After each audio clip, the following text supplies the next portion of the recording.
நீங்க ஸ்டார் மூவிஸ்ல இருந்து வரனால நான் உங்களுக்கு பேட்டி தரேன். நார்மலா நான் யாருக்கும் பேட்டி கொடுக்கறது இல்ல.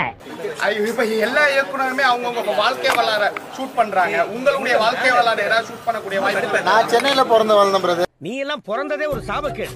முடிஞ்சா இன்னைக்கே போய் செத்துரு, மறுபடியும் பிறந்து வா. அப்போவாது உனக்கு ஓலை ஒழுங்கா வருதான்னு பாக்கலாம். நான் சென்னையில பிறந்து வளர்ந்தேன் பிரதர். எனக்கு என்ன இருக்க போகுது? உங்களுக்கு எல்லாம் இருக்க வரலாறு தான் எனக்கு இருக்க போகுது. ஆளை பார்த்தா ஆனமா இருக்காங்க, ஆனா குரலை பார்த்தா கோடி மாதிரி.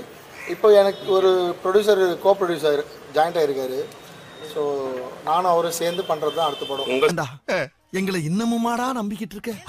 எங்க பேசிக்கிட்ட பார்த்தாவே உனக்கு தெரிய வேணாமா அவங்க தருவாங்களா தரமாட்டாங்களா? முடிச்சிட்டு என் ஸ்டைல் படம் தான் சார். என் ஸ்டைல் இது வரைக்கும் என்ன படம் பார்த்தீங்களோ அதே மாதிரி ஒரு படம் தான். அவன் இன்னும் திருந்தலமாமா.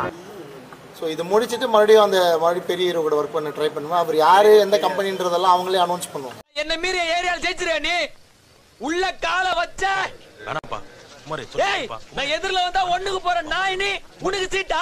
சினிமா நடிகைகளுக்கு பாதுகாப்பு இல்லைன்னு ஏமா கமிட்டி ஒரு அறிக்கை விட்டுருக்காங்க. அதை பத்தி என்ன சொல்றது?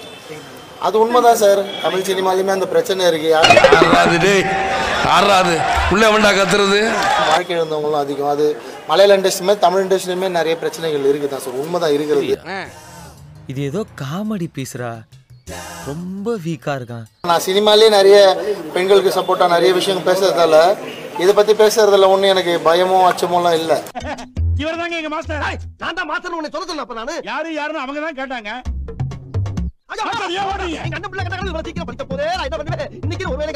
அந்த படத்துல கிராஃப்ட்ல ஒர்க் ஏதாவது தெரியல. அவரு நல்லா பண்ணியிருந்தாருன்னா அவரோட படம் ஓடி இருக்கும்.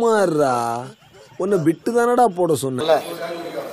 கிராஃப்ட் பத்தி பேசுறவங்க அவங்க படத்தை வந்து சக்சஸ் பண்ணிட்டு பேசட்டும். டேய் சும்மாறா. ஸ்பெஷலான சம்பவங்கள் எதுவும் இல்ல.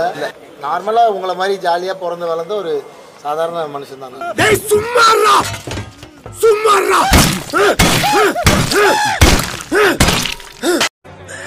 சோலி முடிச்சு.